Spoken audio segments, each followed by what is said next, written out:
Kahit walang oven, pwede namang makagawa ng simpleng cake. Tulad nitong aking oatmeal cake. Niluto ko lang ito sa kaldero at naluto naman ng maayos at masarap.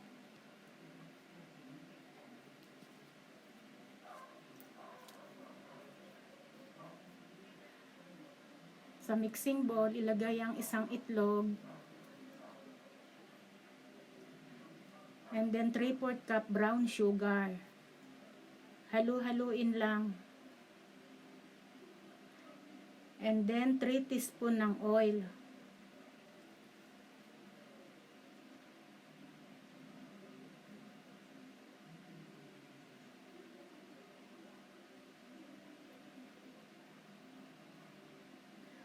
One teaspoon ng vanilla.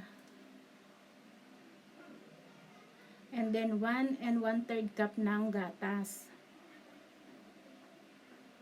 Haluin mabuti hanggang sa matunaw ang sugar.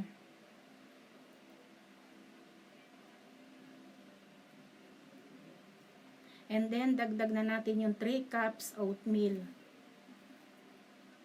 And 1 teaspoon ng baking powder. 1 teaspoon ng cinnamon powder and 1/4 teaspoon ng salt.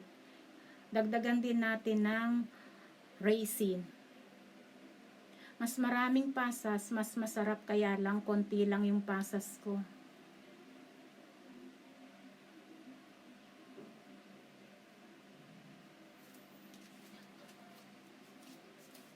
Haluin ng mabuti. Dun sa itlog nga pala, pwede namang dalawa kung small ang gagamitin.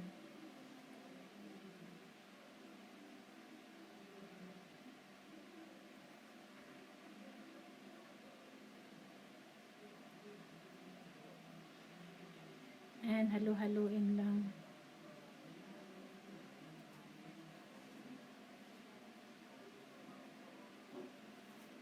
Okay na to, salin na natin sa baking pan. Brush muna natin ng oil.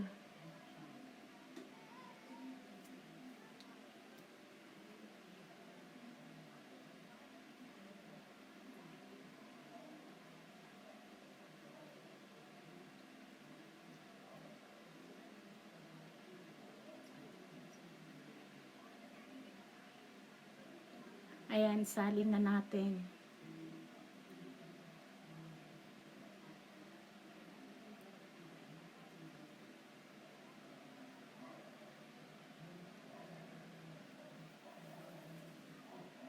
And then, lagyan uli natin ng toppings na raisin uli.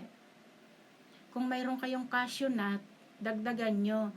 Or kahit anong dried fruits, pwede. At kahit ano ring nuts, pwede. Kung wala, pwede naman kahit walang toppings, pwede. Ayan, pwede na, isalang na natin. Yung kaldero nga palang paglulutuan natin, pinainit ko na yan ng 5 minutes. Kailangan na init ng 5 minutes ang kaldero bago isalang ang cake. Lutuin natin ng 30 to 40 minutes. After 30 minutes, ayan, mag-toothpick check tayo.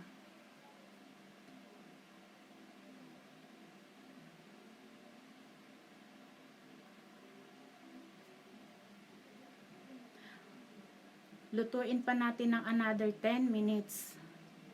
Check uli natin.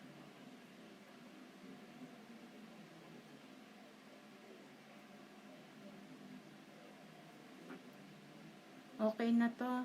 Pwede na to. Okay. Hanguin na natin.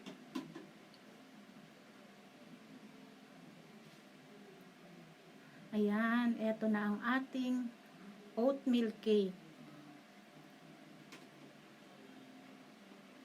Healthy po kasi ang oatmeal.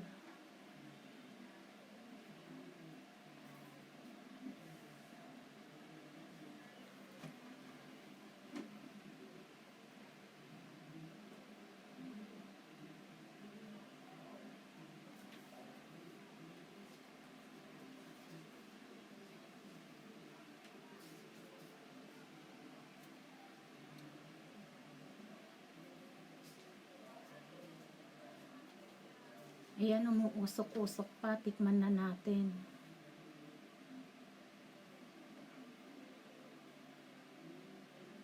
Yan ang ganda ng pagkaluto. Kahit sa kaldero lang. Masarap po siya. Tama lang yung tamis niya. Yan kahit kaldero lang pinaglutuan, maganda naman.